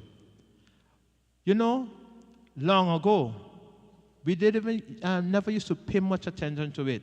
But most of us were more self-employed than working for somebody. So a few fellows would work for the government, a few of us work for the government, a few of us work for construction companies, etc., and other companies here on the island. But most of the people, I remember my father working construction on Glasgow, but most of the times he was doing farming. That's being self-employed. He was doing fishing. That's being self-employed. I remember Brother Humby and them, they used to plant a lot as well. Self-employed. That's where you make your money. And now, as it comes to a business, when the business, your business, pays you a salary for running the business, and at the end of the year, you have employees who help you push and work and earn extra. So the business have a profit instead of a loss. You, as the shareholder, can enjoy what we call dividends. So you get something extra from the business. This dividend, is it an active thing you're doing to earn it? Most time, no. You just invested in a business, and the business generate money, and as a shareholder, at the end of the year, you get dividend. Question. If you are getting paid monthly, per quinzena, or weekly, what kind of budget should you have? I mentioned it earlier. You should have a budget based on how you get paid. So if you're getting paid by quinzena, then have a 2 weeks budget. If you're getting paid by month, then have a monthly budget. And for those who enjoy a weekly, have a weekly budget. Yeah. Next slide. So when you're creating the budget, next slide. When you're creating the budget, you must put aside your tithe and offerings. Then you must what? Number 5? Pay yourself after God. What does that mean? Pay yourself after God. So you took care of God by giving your tithe and offering. Now the next thing to pay is what? Your mortgage? Your utilities? Yeah. It's coming out of yours. But when I say pay yourself, you need to decide when I get my salary, I taking out something for me to put aside. Pay yourself. That's your savings. So if it's going to be 5%, 10%, whatever you decide it's going to be, pay yourself first before you start paying the bills. Because if you don't pay yourself first, you're going to reach at the end of all of the bills and you're going to turn and you're going to say, Elder Tatum, sorry, I'm in the red. I don't have enough. And Elder Tatum going to say, don't tell me sorry. Tell yourself sorry because you're who's going to suffer from it.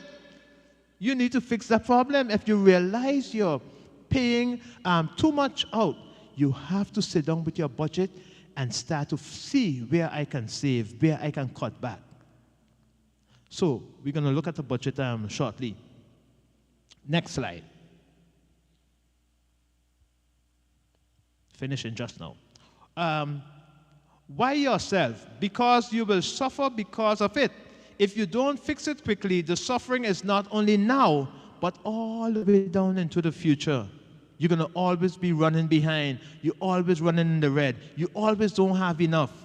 You need to fix that. That will become a serious problem. Imagine you reach retirement age and you don't have anything saved. And right now, you're paying maybe $1,000 for rent while you're working. But where are you going to stay when you reach retirement age and you don't have enough coming in to carry you through? You got to think about retirement. You got to think about the times when you cannot work. You got to think about, even now while you're young, an accident can happen that debilitates you. And you need to be able to carry on and take care of yourself and your family by God's grace. So, the next question is, how much should you strive to save? How much should we strive to save? Give me a figure, a percentage. How much you think you should strive to save? A third? So that's 33%. If you can do that, that would be very good. 10%? Okay. Another percentage? 5%? Okay, well, this lady called Elizabeth Warren, she was a senator in the U.S., and she used to teach bankruptcy as a professor on the side. And she came up with this rule called 50-30-20. 50-30-20. So she said 50% of your budget must go for essential.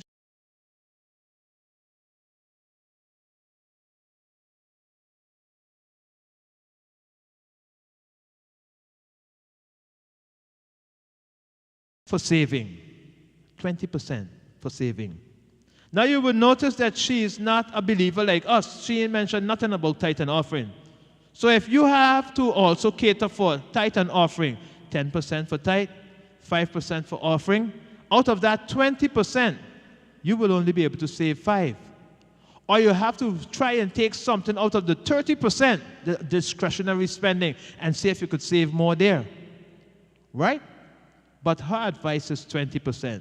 And my advice to you is, if you can't start with 20, if you can't start with 20, start with 3, start with 4, start with 5, or start with 10. But start you must. You can't continue to say, I can't. No, you need to make the changes and make it happen. You have to start. So after you have started, if Elder Tatum had to come back here a year from now, if you're honest with me, would you be able to look at your bank account and say, I only had 5,000 on it, and Elder Tatum, today, thanks for the information, I have 15,000. Wouldn't that be good? And I'm going to continue my best to continue to save. Now, when you start to save, don't become a miser saying, I ain't buying nothing. No, I don't mean that. You still have to spend to live. But don't be part of the consumerism society anymore. Try to be a saver. A child of God saves. Saves for rainy days. Next slide.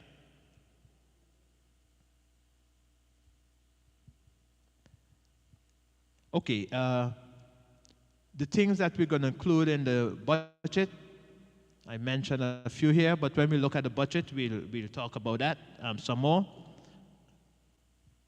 Utilities, child care support, etc., etc.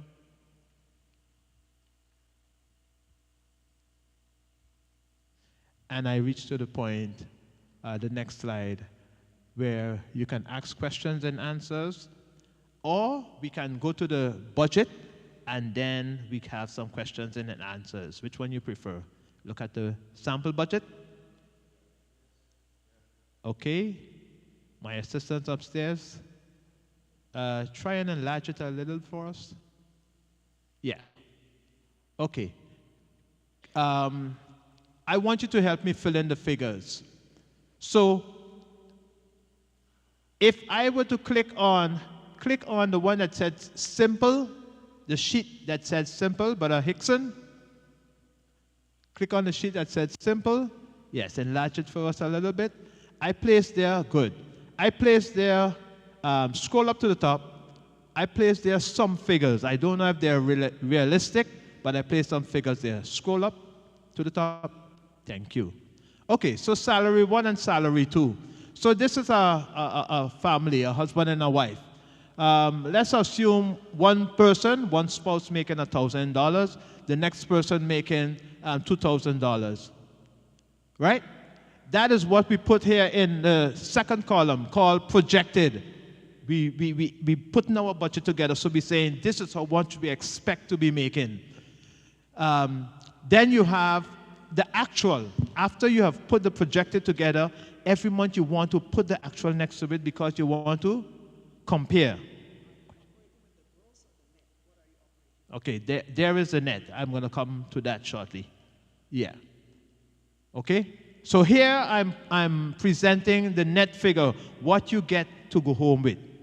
Otherwise, you would have seen some lines in there with wage tax deduction, for example. Right? But this is the net that you're going home with. Okay, so 1,000 and 2,000. Is that enough? Is that reasonable for families here on Statia? No? You all make more? What are you saying? Are you doing good? Okay. What we want to change it to? Spouse 1. 3,000? Okay. But Hickson change, actually go in the next one. The simple, yeah. Spouse 1. Put there for me 3,000. In the actual column as well. 3,000. Good. Spouse 2, how much they going to make? 2,500. They making any extra income? No? That's all they're making. Okay. And you could get this, I see some folks taking pictures. You can get this from Brother Hickson. He has the file. Scrolling down, we come to tithe and offering. I put in there 15%. If you want, you see that figure in the back in the yellow? You change it to whatever figure you want. If you change it to 10, it will come down to 10. If you change it to 17, 20, 13, whatever you want to pay for offering, you add that extra percent above the 10%. Okay? So we are working with 15% right now. Okay, for your mortgage or your rent, maybe you're staying in a 2-bedroom or 3-bedroom house. How much so is the rent? 1,000 or 1,500 or 1,250? Huh? 1,000. Okay. That's the figure I think I had in the front, 1,100 or something like that. 1,000. Phone. How much you spending? Between you, your husband, your children. How much you spending on phone? Huh? 250? Okay, I had 300. I figured 100 for each spouse and 50 for the children. 250, maybe you have one child. Gas, cooking gas. A small bomb will cost you what? $20 in St. Martin? $20 here?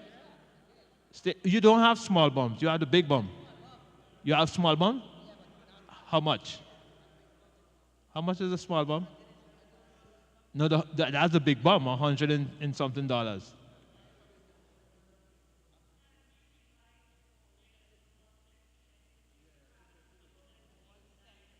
That's fine. Brother Hickson, they're asking to take 150 for the big bomb and divide it by 6 months. I think by me, the big bomb does last about 6 months. Maybe I don't cook it as much as you.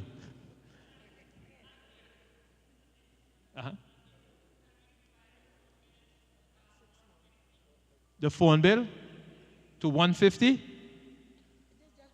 It's just an estimate. I think 150 low. But like I said, the file is with Brother Hickson. You can get it if you want to edit it for yourself. Okay? Okay, moving along. Any credit card payments? No credit card payments? Then you're good students. A lot of families live off their credit card. They run it up in month end, they pay it down, and then they run it up again and pay it down. $100? And if I hear $100, that means you're paying off the bare minimum. So boy, you get to stick with a lot of interest.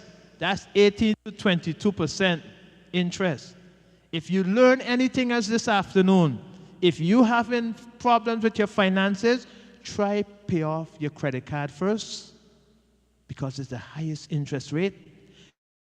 And then you will have your personal loan and mortgage to deal with after. But you have to come up with a way to get that credit card paid off. And when you get it paid off, if you can't afford to pay it off next month, don't run it up this month. You have to try to do it out. Because that credit card is putting a lot of families in a stranglehold. Yeah? Our forefathers didn't have to deal with that. Okay, so $100, Brother Hickson. $100. Cable TV. How much? 135? 135? I thought that was like $50. 125, Brother Hickson. Groceries. Groceries. Yeah. I know this is a heavy one. 500? I had 650. In St. Martin, I'd have spent more than 500, honestly. Anyhow, 500? 600?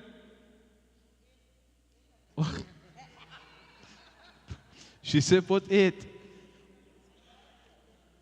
Have you been monitoring how much you've been spending on groceries? Honestly? It's expensive. It's expensive. Okay, so we're going to put about 700. Let's put 700, Brother Hickson.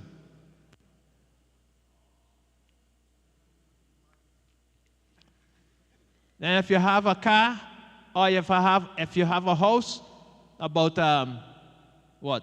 $100 a month for maintenance? Because you're saying, okay, I'm going to spend maybe $1,200 for the year, so average $100 per month. Reasonable? Okay, 100. And if you don't spend it this month, what are you supposed to do with 100? Put it aside because the expenses for the car repairs and whatever have you repairs in the house going to come. Going to show up. Supplies. Any other supplies you need to purchase? Your cleaning supplies and everything you have in the grocery bill. Okay? Sometimes we have to buy other things, but okay, we leave that empty for now. Other. Other is what I would call discretionary income, if you have it. So when you want to buy food on the road, etc., you put something aside there. A husband should have his pocket change. The wife should have her pocket change, right? So let's say we put in there 300, 150 each. If we need to cut back, we cut back after. 300 each. Okay, vehicle payment. About how much? I see a lot of new cars on station. I know they didn't buy them cash. So, how much? 500? I think the 500 sounds reasonable. In St. Martin, it's 500, run all the way up to 700, 800, depend what model car you get. Insurance, about 125, especially if it's a new car. It's going to be over $1,000 for sure per year. Licensing and inspection. In St. Martin is about 300 guilders, and then you have maybe about $20 extra. So 155 and 20. No number plate fee. Just the road tax. Okay, 155 they said, Brother Hickson. And then how much do you spend on fuel? How much do you think you spend on fuel monthly? You just pay attention to it? 125? I can guarantee you, if you go and check this month when you get paid, you write down in a notebook how much you're paying for gasoline, it's going to be more than 125. I pay to tank up the car about 60 to 75 guilders, and it runs that out in 5 days. So that means I have to tank it up. Yes, I live in St. Martin. You all don't do as much running. But check it. I know on St. Martin the gasoline cheaper too than over here. Right? So, but check it. Just take a look at it, and you'll see. That's why I said your budget is the projected, and then you have the actual. So you have to compare at the end of the month to see if you're living within your means. Okay? So fuel, I know. I want to go with the 125. Okay, 125, Brother Hickson. I believe it's more than that, but we're going to go with that figure for now. Okay, so now when we scroll down to the bottom, yes, our total, I put there, you see the 5% behind? That is what we put for saving. Okay, so if we want now, we could change that percentage, Brother Hickson, to 10, because we see at the end of the month, we have 895 remaining projected, and we had 620 under the actual. We have 620 now. So 10% we could save. We're doing good. That's good. Very good projection. Now is to see what the reality is going to turn out to be. Right? Because not everybody, scroll back up to the top, Brother Hickson, not every family going home with $5,500 a month. And this is a married couple. Now, Brother Hickson, I want you to help me take out the second person's salary, and we're going to see how things change. 0 again. Scroll down to the bottom. Wow. Now I say something to you here, and I want you to take this very serious, young people. God asks us to grow up and do something particular. He said, boys, leave your father and mother and go and cleave to your wife. Young ladies, leave your father and mother and go and cleave to your husband. You see, when they were united, they were able to manage financially. Now you see, when divorce comes and one family who's earning money falls away, you see what misery comes on the mother who's left behind with the children to rear, or the father who's left behind with the children to rear. That's why God said, I never intended for divorce. The people in Matthew say, but Moses tell us we could write a bill of divorcement. And what did Jesus respond? Because of the hardness of your heart, Moses told you so. But I never intended that. So this is what happens. You may have been moving along good with your family plans. You have bought your house and you have built your house and you're paying off the mortgage and you're looking forward to the time when you don't have to go to Windward Island Bank, or Windward Island Bank don't have to grab your money every month end, because as long as money there, they can grab it. They're entitled to grab it, right? And then this happens, and then it leaves the family in shambles. You have to now consider, well, I ain't paying rent anymore. I got to sell the house. I can't pay the mortgage anymore. All those things happen to our family budget when the devil steps in. So we got to try, by God's grace, to budget and to keep our families together as much as possible. Amen? I'm saying it especially for the young ones. When we consider our future, we want a successful future. When we do not cleave and stick together, we pay the price. The family pay the price. And that's why you have a lot of families where the one parent who's taking care of the children working so hard, working 2 jobs, 3 jobs, and then the children them on the street. And you wonder what's happening in our community. It's all a ripple effect of this. Finances. Finances is one of the major downfalls in families today. As an Adventist church, I want us to be encouraged that God could help us solve this problem. He can help us solve it, but it takes 2. Both of us have to decide to hang up our little differences and work together. If we don't, then both of us going to suffer the consequence. So this is my presentation to you tonight. Like I said, the form is there. Brother Hickson has it. If you want it, you can go home and fill it in. I was going to bring some copies so I could share with you, and then you're going to fill it in. But I said to my sister, you know, people ain't going to want other people to see them filling in their personal information. So leave it until later. Leave them do it in the privacy of their home. So we just do one general one that all of us could look at. And this was a good one. Brother Hickson, flip over to the other one for me. The single? No, the same sheet, yes. The single one. No. Yes. Scroll down to the bottom. That was somebody making 3,000. You see there? They were in the red. So the less the family earn, and with the cost of living, the tougher it becomes. Right?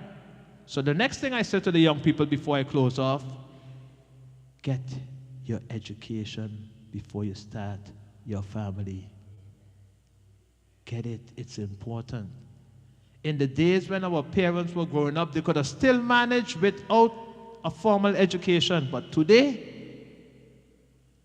I listened to Bernie Sanders last night on the TV. And he said, before Americans were able to survive, but now they are paying out 50% of their income just for housing. Imagine if 50% of your income was going for housing, or is going for housing. You got a problem. Right? So may God help us not to build too big, too fast. Right? Use the words of wisdom. Crawl before you walk. Take your time. Don't try to keep up with your neighbors. Live within your means. And I know God will continue to bless us.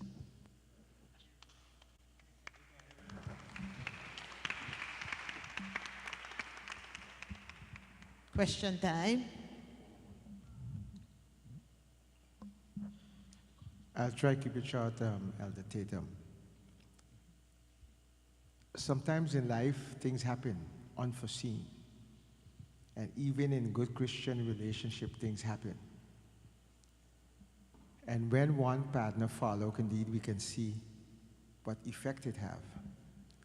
But here comes the challenge most of the time that we're faced on, to trust God. Another thing that I knew is one of the things that you could have done is see if you can speak to your creditors based on the situation that you face. You mentioned something about the bank, but sometimes some of these costs, we don't even want to take them down. Yeah. You know, we have a habit of shopping, as you mentioned just now, and eating out. It is a means, because God can help us do everything. What I'm coming to is when it is unforeseen, you need more divine grace and God's wisdom and knowledge. Yeah. Not that it can be done, but it takes more effort. Yeah. You know, so I won't even know when I speak to young people how to advise them. Say, yeah, but you know, I just got married, I have a boyfriend, a kid on the way, and this happened. What now? What now? Here's where the trust comes. And most of the time, I remember also studying in Aruba, and they cut out my, my burst for 6 months. What now? What do we do? That's the factual thing. What now when you place, you know? The only thing I could have done was look for extra job and trust God. And believe me, He came through for me. Yes, brother in the back.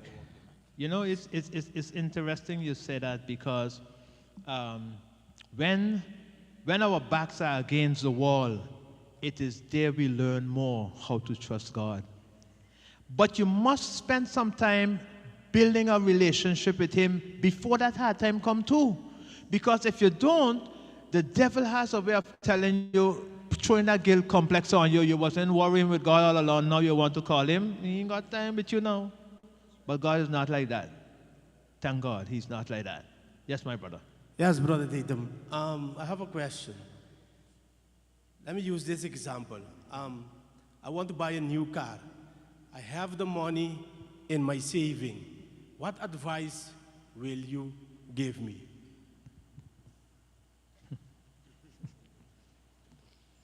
I get asked that question often. You know what I tell folks? Why did you save the money? You have it in your savings. Why did you save it? You have to have a goal, a plan.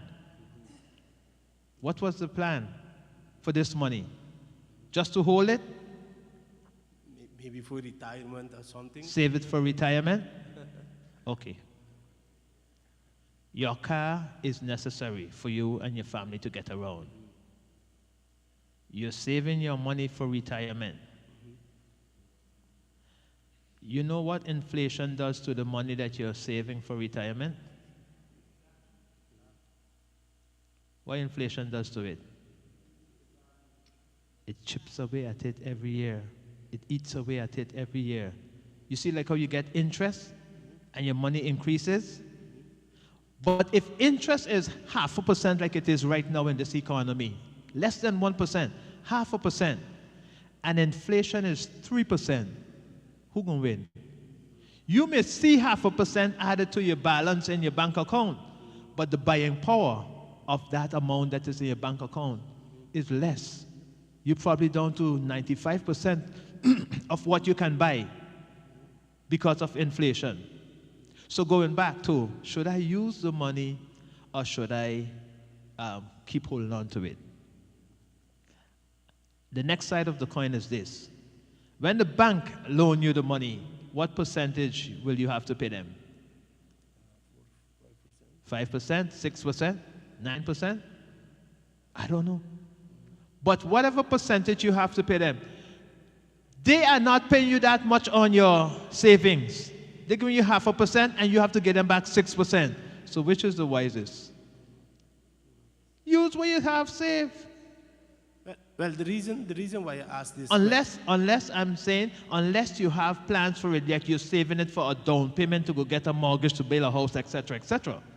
But if you have the money and you don't have no immediate plan for it, use it, because the interest you would have paid the bank during the term of the loan, you're going to build that all back up by putting the money aside. So the same amount the bank calculates for you and tell you, well, if you had to get a loan from me, you would have to pay me $500 every month.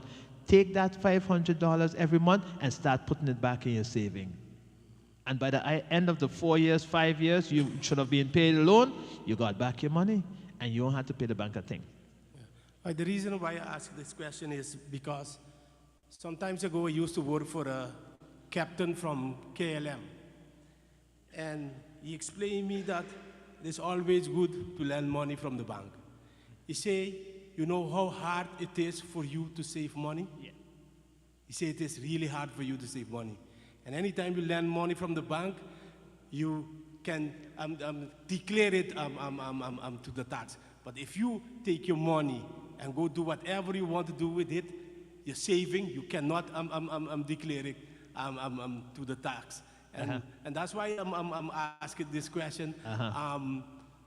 This man is not a man that believes in God, but I find what he was telling me still make a little bit of sense for me.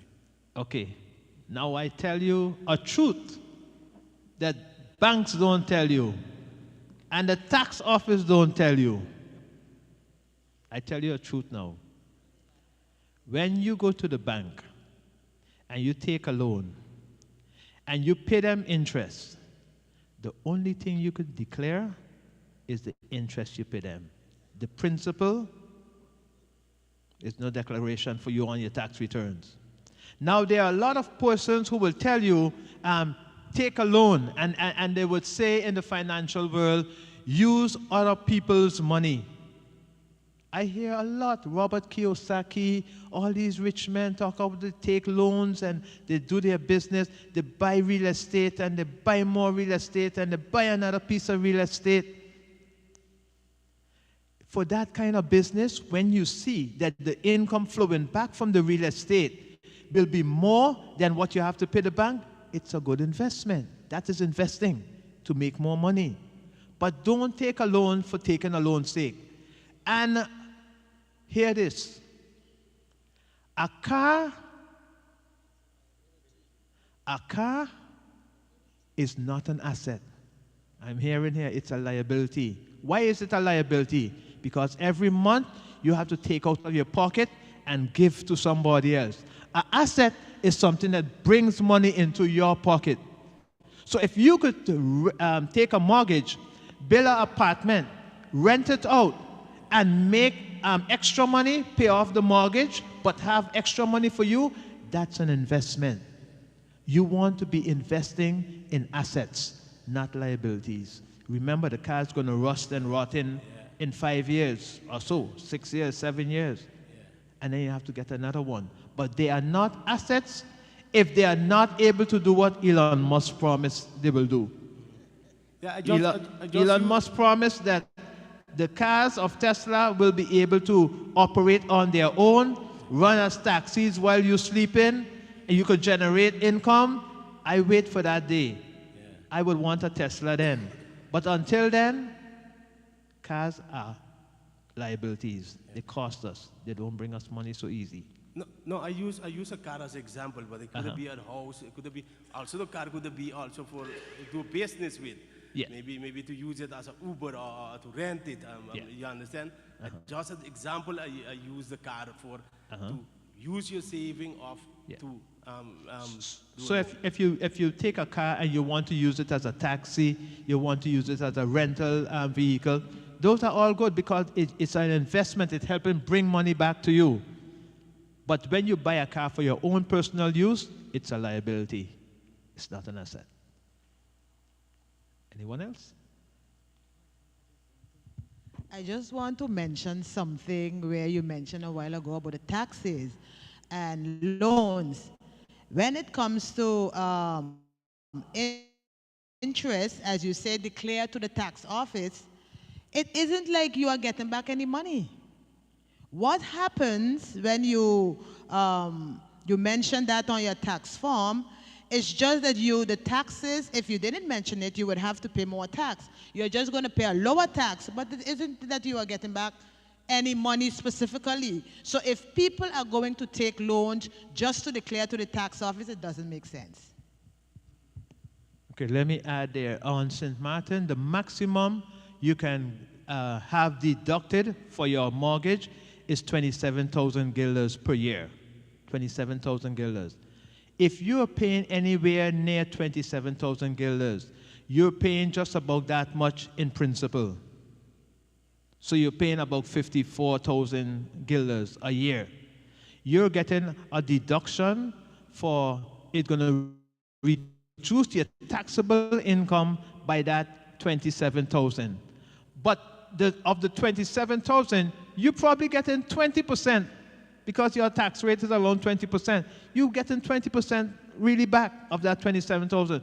So it's one of those fallacies that they paint this nice picture in our head. Go ahead, take the mortgage.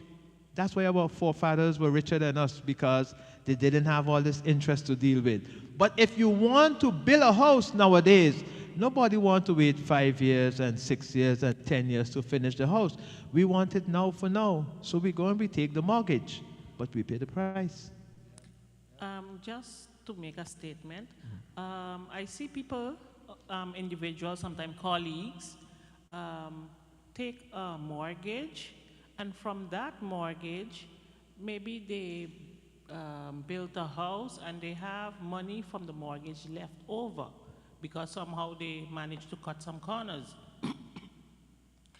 And with the money that's left over, they don't return that money to the bank, which they should, and do a recalculation of their mortgage. But they take that money and purchase a vehicle, which is very, very wrong. A vehicle don't last for 30 years like the mortgage do. And the building will stay there after 30 years, of course. But you should just go and take a car loan or a vehicle loan. You should not take that money and purchase a vehicle. It's not wise. Okay, that's a good example you just mentioned there. Good in the sense that they had money left over. The most people take a mortgage, and before they finish the house, they buy the car. And then coming down to the end, they can't finish the house because the money used elsewhere. That's irresponsible, right? Yeah. Yep.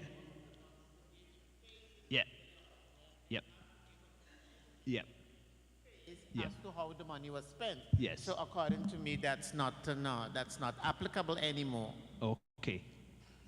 Well, it was a dilemma in St. Martin for a while. But like Sister Christina said, the banks now monitor as they give you the money.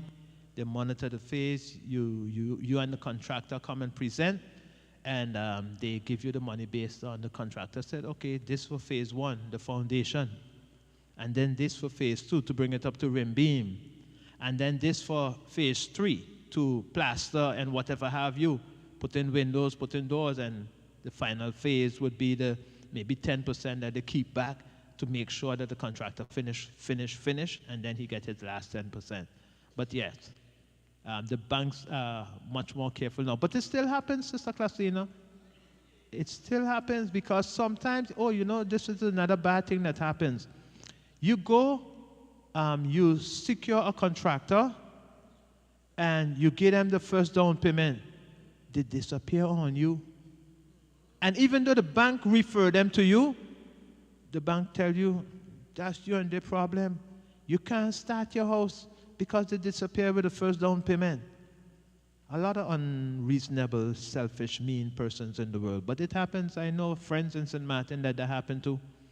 And they weren't able to start on their house till 10 years later. They got to pay off that first portion before the bank smile on them again. Yeah?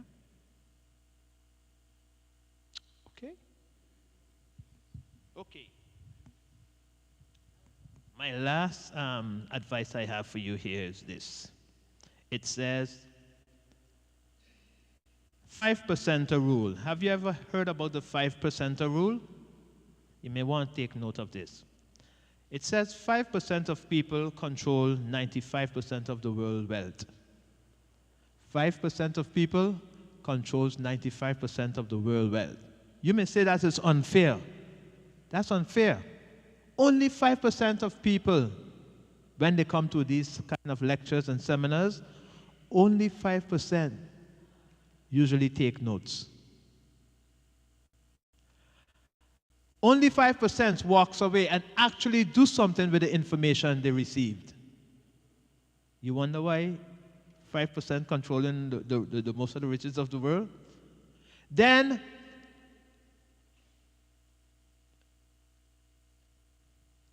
and the really, truly 5%ers are those who start to work on a plan within 5 minutes of receiving the information. You know what the brain does? When you hear information that is good, the brain gets excited. And the brain says, let's go. And if you leave 5 minutes past without making a decision to let's go with the brain forgets it and puts it in the back. Only 5%ers are the real 5%ers are those who make a decision within 5 minutes of receiving the information that they're going to do something with it. This is so they don't forget it or allow it to slip from their minds. They jot it down, they expand on it, on the idea later. And who will become a 5%er tonight? Who will become a 5%er tonight? I said the information, the slides, the Excel sheet with the budget is all with Brother Hickson and my sister. You can get a copy if you want for your own keeping. I don't have to keep this information. I brought it to share it with you. I'll share the electronic versions. If you want it, you can have it for future references. But I wish we would ponder this crucial point as we leave here tonight. And as you lay in your bed and reflect tonight, as you rise up tomorrow morning and you go through this week, what will you do with this information? May God bless you to become a 5%er. God bless you. Wow, wow, wow. Lot of information, right? Lot of information. I want to thank Mr. Tatum, my brother, for bringing this information to us so clearly. And also Mr. Reed, he left already, but we want to thank them very much for bringing this information to us. Did you all enjoy it? Very good, very good. So, yes, brother. He said, when again, when again. Well, like I said, well, from our stewardship department, we want to every quarter do something, bring the information to the church. We hope that we will have, you can spread the news so that others can also come out and be informed. Because, you know, normally we come church and we hear a lot of what we have to do in other ways, but, you know, things, practical things for our personal development and growth we don't hear. So these are some of the things then that we want to do so you can be a well-rounded steward for God. Okay? All right. Thank you all very much for coming. For those that hasn't written your name in the back, please write your name because at the end we want to give everyone who has been here a certificate for attending. Yeah, so we will put your name down and we will present you with a certificate for attendance. Of course, we have to make it look, you know, nice and official. So, yes, we will give you that. So you can go at Miss Shields by Rachel and she will put your name for you so you can get that certificate. And anyone who wants the presentation, you can check us or any one of our team and we will provide the information for you. I hope that you have been blessed. Sister Jennifer, can you come forward, please? We will do our closing exercises.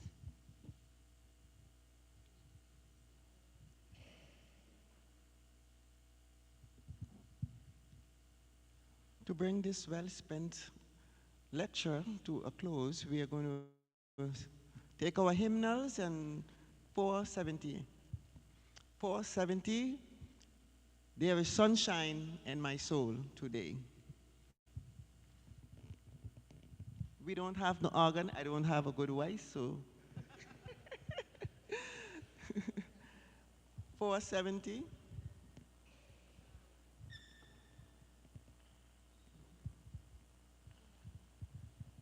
We can all stand.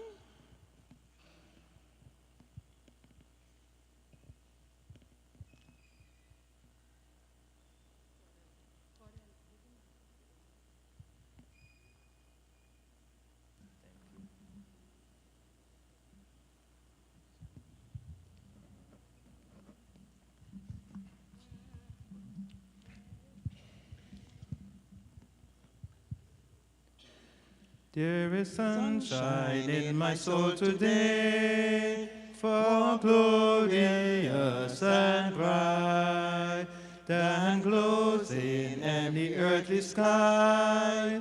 For Jesus is my light. Oh, the sunshine, blessed sunshine, when the peaceful, happy moments roll. When Jesus shows his smiling face, there is sunshine in the soul.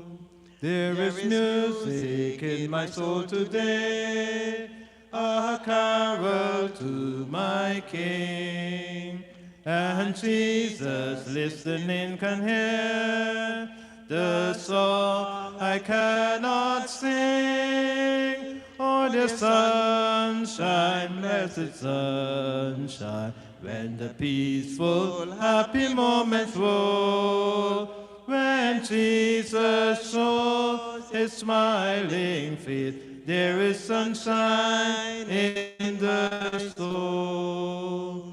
There is springtime in my soul today, for when the Lord is near, the dove of peace sings in my heart, the floods of grace appear.